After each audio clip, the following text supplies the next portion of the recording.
Eric Taylor was not born into a powerful family.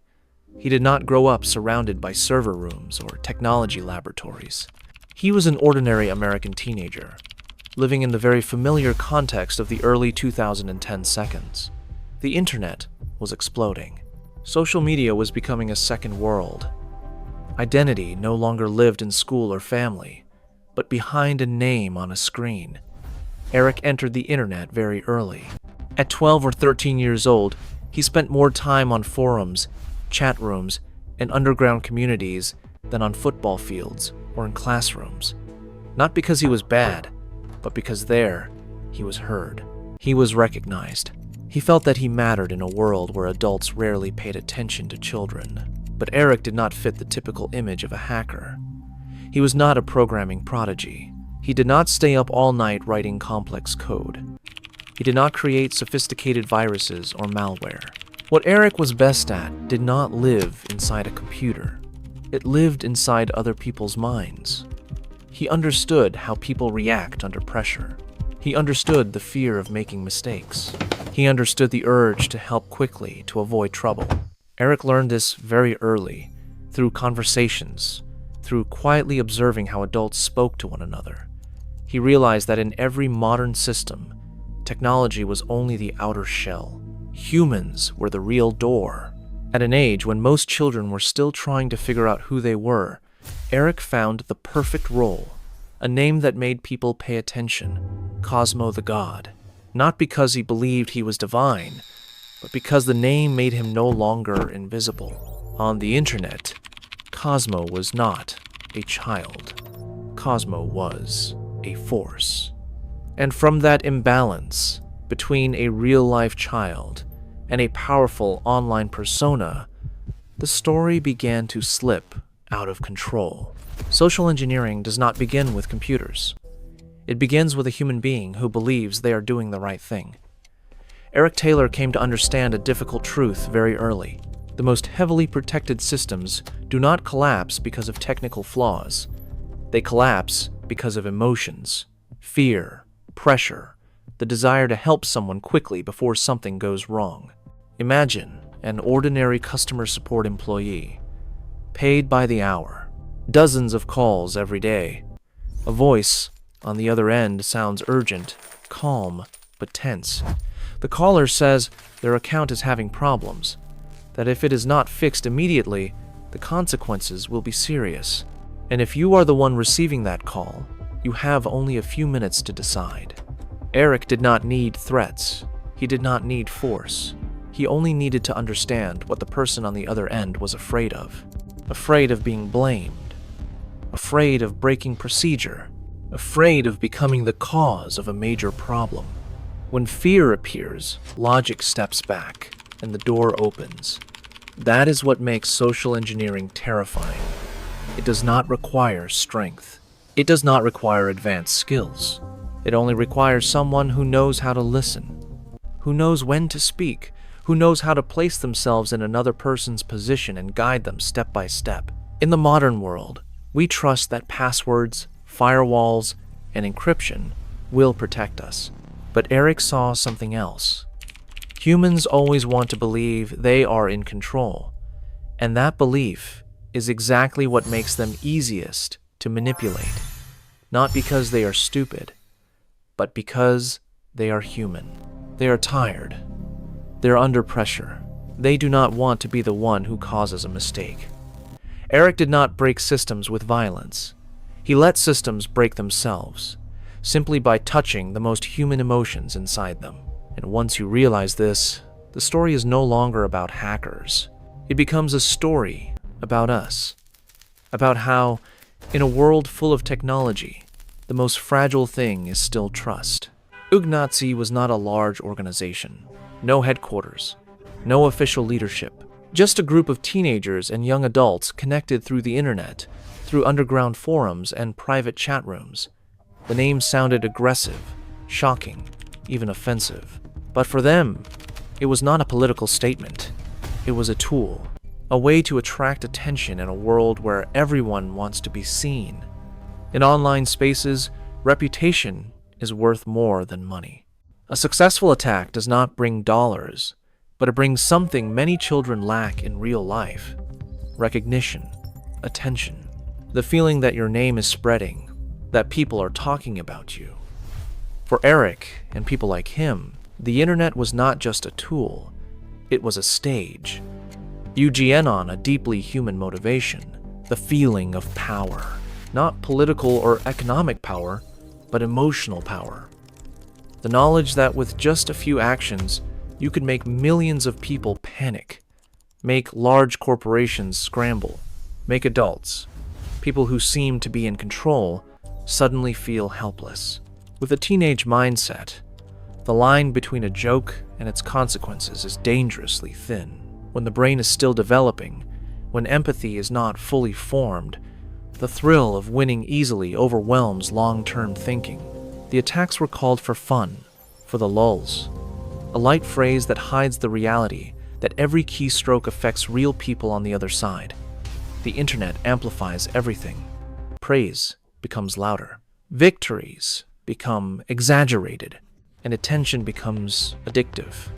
Every time Eugenazi appeared on forums, every time the name Cosmo the God was mentioned, Eric drifted further away from the person he was in real life.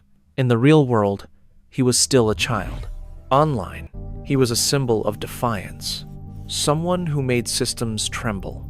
And that imbalance between an unstable teenage psyche and an internet that rewards extremity turned Ugnazzi from a group seeking laughter into a collective intoxicated by power.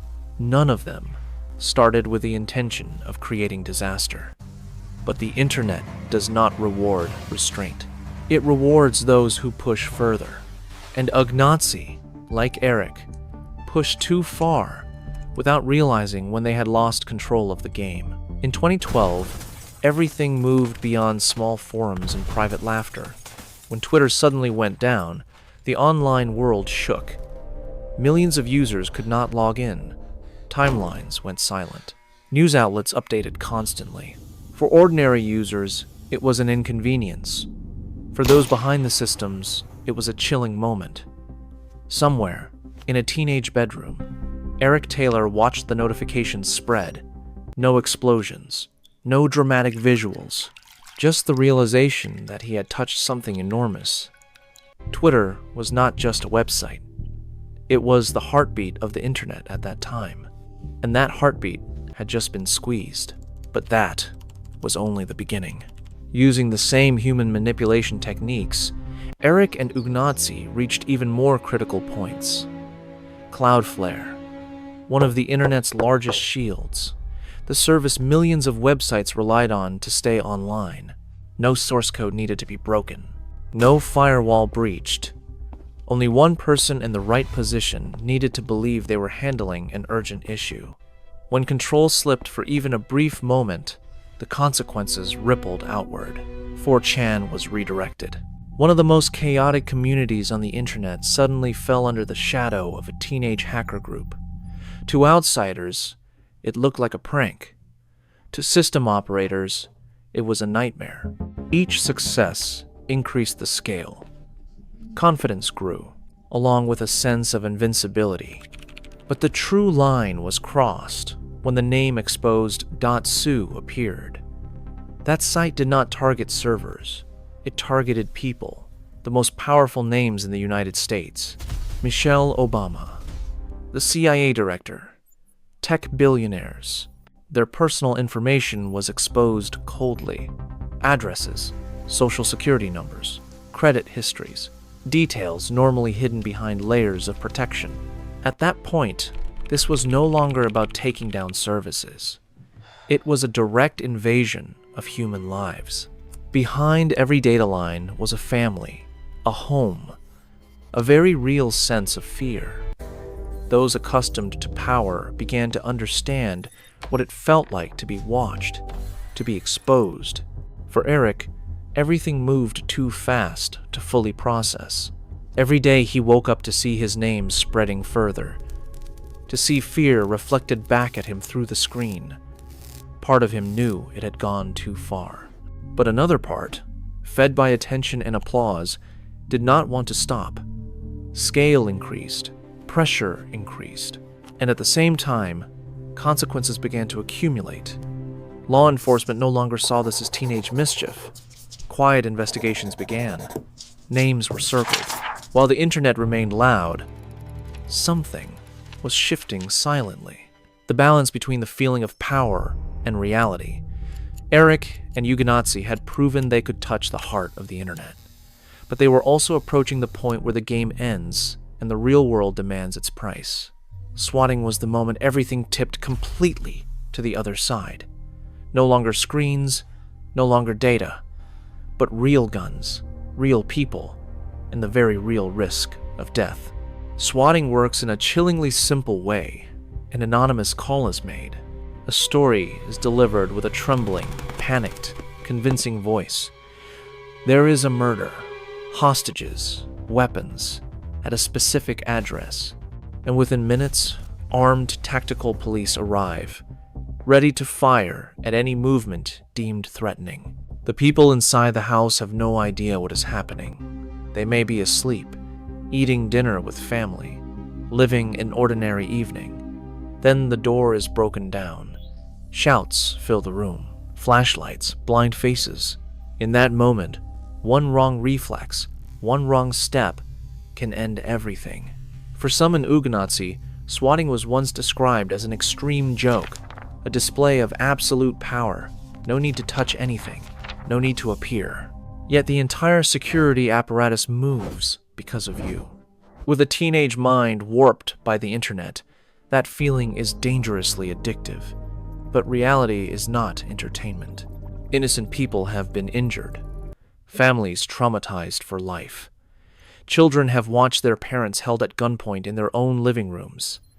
And each time, the moral line erodes a little more. At this point, there is no way to call it a joke. When your actions can get someone killed whom you have never met, responsibility stops being abstract. It becomes a very real question. If the worst happens, who lives with the consequences? For Eric, swatting was the clearest sign that everything had slipped beyond control.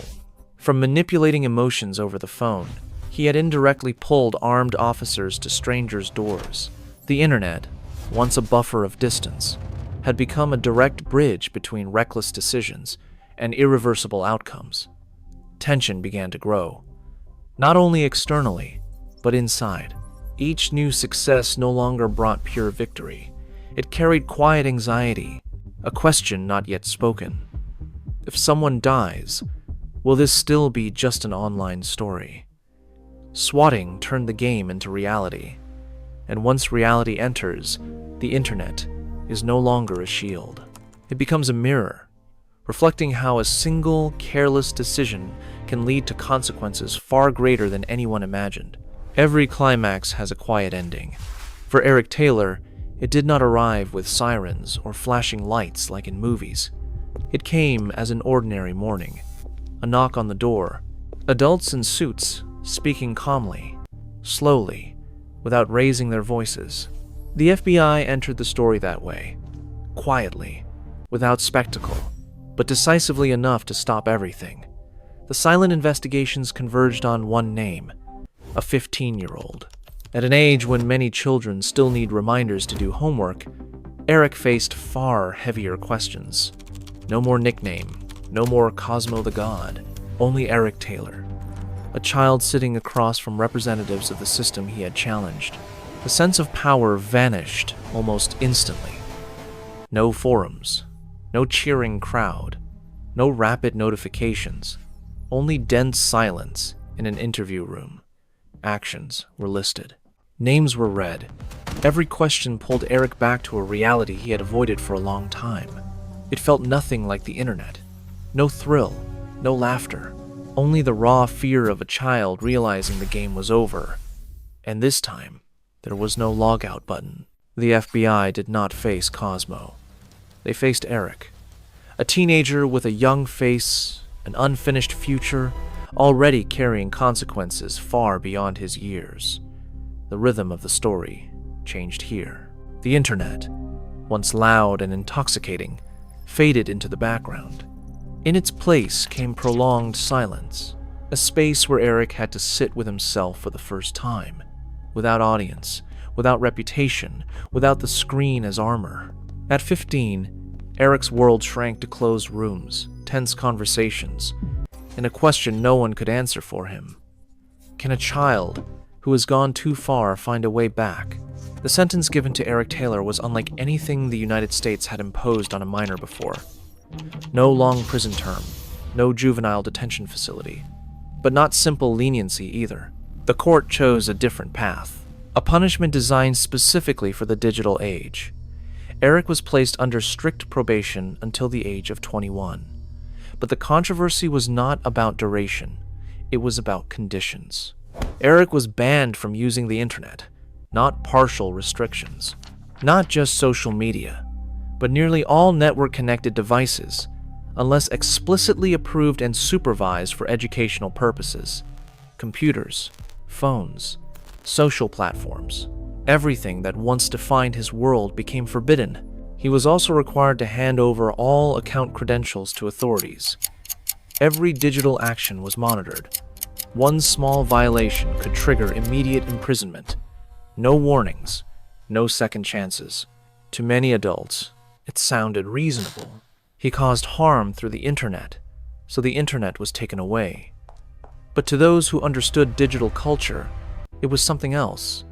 The internet was no longer entertainment. It was education, communication, identity. For a teenager raised online, banning the internet was equivalent to exile from modern society. No participation, no updates, no presence in the shared space of his generation. That is why the sentence was called a digital death penalty. It did not kill the body, but severed social connection. It did not end life, but placed a child into prolonged isolation. The question emerged immediately. Was this justice or punishment beyond its limits? Was society trying to rehabilitate a child or erase him from the world it had built? Eric was no longer Cosmo the God, but the price of becoming Eric Taylor again was heavy. Each day, under supervision, he lived the central paradox of the digital age. Born into the internet, yet forbidden to exist within it. This is what made the case unique. Not the scale of damage, not the list of victims, but the moment a court forced society to confront an uncomfortable question. When technology becomes part of being human, does taking it away remain punishment, or does it become exclusion from the era itself? The real punishment did not arrive immediately. It came slowly, quietly, day by day. When the internet disappeared from Eric's life, the first thing he lost was not technology. It was community. The places where he once felt he belonged. Forums, chat rooms, familiar names that existed only behind screens. All vanished at once. No goodbye, no trace. Eric woke up each day in a world uncomfortably quiet. No notifications, no messages. No one mentioned Cosmo the God anymore. Power once gave him a sense of existence. Each time his name spread, each time systems reacted, each time the internet shook, now it was all memory. And when power faded, nothing rushed in to replace it. Eric began to face isolation in a deeply human way. Not locked in a cell, but placed inside society without being able to touch it. Friends his age lived online, learned online, connected online. He stood outside, watching a world move faster each day without him. The feeling was not explosive. It was persistent, a prolonged emptiness, where no one applauded, no one challenged him, no one needed him to prove anything. For the first time, Eric had no role to hide inside, only himself, and questions without easy answers. He once believed power would make him visible. When power disappeared, he realized he had never learned how to exist without it. No underground community to shield him, no reputation to cling to, only silence, forcing him to confront the consequences of his past. This isolation was not meant to punish the body. It attacked identity. The sense of who you are in the world. And that may have been the hardest part. When you were once the center of attention, silence does not bring peace. It creates a void so deep that you are forced to ask. Without power, without community, without the internet, who am I? As the sentence neared its end, Eric Taylor faced a choice no one else could make for him: return to the old path, or accept that Cosmo, the God, belonged to the past. Without the internet as a stage, Eric had to rebuild himself from zero. This time, not in the shadows. The change did not come as a dramatic awakening. It came slowly, quietly, through long days of understanding why his actions had caused harm, through confronting the same vulnerabilities he once exploited, and realizing that behind every system stood real people with real fears. Eric chose to become a white-hat hacker, not to erase the past, but to face it. He entered cybersecurity, advising companies on how to defend against the very weaknesses he once used: fake calls, psychological manipulation, invisible pressure placed on frontline employees. There is deep irony here. A person who once broke systems through understanding people now uses that understanding to protect them. Eric does not teach complex techniques. He teaches listening, recognizing emotional manipulation. Pausing before fear drives a bad decision. In consultations, no one calls him Cosmo the God. No nickname, no spotlight. Just a person who went too far and was fortunate enough to return. Eric does not deny his past. He uses it as a living warning that not every threat comes from malware or code. Sometimes it comes from a calm voice on the other end of the line. This redemption is not a fairy tale. It does not erase damage done, but it shows another human possibility: the ability to learn from mistakes and turn harm into a tool for prevention. Eric Taylor did not become a hero. He became a lesson. Proof that the line between destruction and protection can be only one decision apart, and that understanding humans can be the most dangerous weapon, or the strongest defense, depending on which side you choose. Eric Taylor's story does not end with a clear verdict of right or wrong. It leaves more empty spaces than answers. A child caused real damage. A system responded with an unprecedented punishment. And a society continues to struggle to balance protection and punishment in the digital age. We can blame Eric for going too far, but it is difficult to deny that systems dependent on human trust opened the door for him. When a single phone call can collapse a network, the question is not only who called, but why the person on the other end believed so completely. The internet promised connection, but it also magnified the power of small decisions. A voice, a moment of hesitation, the desire to do the right thing quickly instead of carefully. That is all it takes for control to slip away. This case is not only about a teenager once called Cosmo the God. It is about us, about the trust we place in systems, about how humans become the weakest link, and also the most important one. If technology grows smarter while humans still carry fear, pressure, and the need for recognition, where does true safety really exist? Should we fix systems, or should we learn to understand and protect the people inside them? If you feel this story is only the beginning, stay with us. Subscribe to the channel to continue exploring cases where technology, power, and human psychology collide in unexpected ways. In the next video, we will dive into another story where a single, small mistake was enough to expose an entire system that once seemed perfect.